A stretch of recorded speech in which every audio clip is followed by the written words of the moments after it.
শুনানি আরও জানাতে আন্তর্জাতিক অপরাধ ট্রাইব্যুনাল থেকে যুক্ত হচ্ছেন সহকর্মী আরিফ হোসেন। আরিফ, ট্রাইব্যুনাল কখন নাগাদ এই তারিখ ধার্যের আদেশ দিতে পারেন, এ বিষয়ে বিস্তারিত জানাবেন।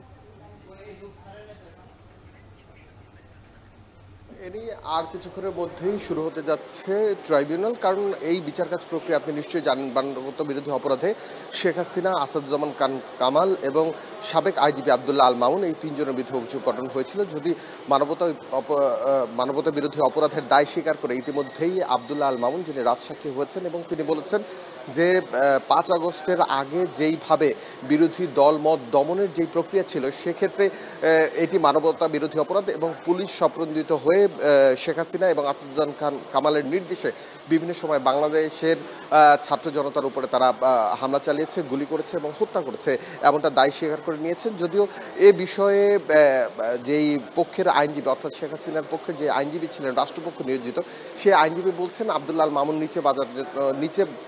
নিজে বাঁচার জন্য তিনি এই ধরনের অভিযোগ করছেন। যদিও এখন পর্যন্ত এই ধরনের অভিযোগের কোনো ভিত্তি নেই, এমনটা দাবি করছেন তিনি। যদিও আজকে শেষ পর্যন্ত যে চিফ প্রসিকিউটর এবং অ্যাটর্নি জেনারেলের যে সমাপনী বক্তব্য রয়েছে, সেই সমাপনী বক্তব্য দেওয়ার পরেই কিন্তু রায় ঘোষণার তারিখ নির্ধারণ করা হবে, এমনটা আমরা জানতে পেরেছি। এখন পর্যন্ত মানবতা বিরোধী অপরাধ এবং গুণের 3টি মামলা রয়েছে শেখ হাসিনার বিরুদ্ধে, এবং এই মামলার রায়ের মধ্য দিয়ে যদি হয় এবং তারিখ নির্ধারণ হয়, এটি কিন্তু প্রথম 5 আগস্টের পরে যে কোনো একটি মামলার খুব দ্বার প্রান্তে রায়ের কাছাকাছি চলে গিয়েছে, এবং এই রায়ের পরই তারা নির্ধারণ করবেন আসলে কি ধরনের বিচার ব্যবস্থা এবং কত দ্রুত রায় কার্যকর করা যায়। সেটি আজকে ইতিমধ্যে আবদুল্লাহ আল মামুনকে কিন্তু কোর্টে নিয়ে আসা হচ্ছে, আমরা তাকে দেখেছি, এবং তিনি আজকেও রাজসাক্ষী হিসেবে রয়েছেন। যদিও এখন পর্যন্ত অ্যাটর্নি জেনারেল এবং চিফ প্রসিকিউটর তাদের যে সমাপনী বক্তব্য রয়েছে ট্রাইব্যুনাল 1-এ তারা দিবেন, এবং এই সমাপনী বক্তৃতার বক্তব্যের পরই মানবতা বিরোধী অপরাধে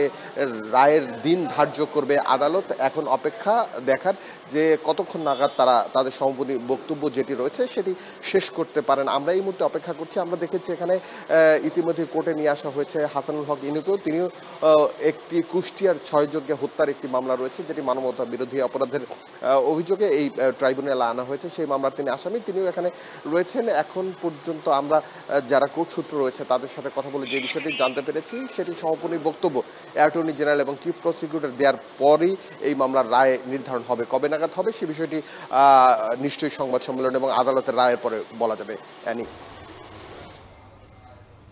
আন্তর্জাতিক অপরাধ ট্রাইব্যুনাল থেকে যুক্ত ছিলেন সহকর্মী আরিফ হোসেন।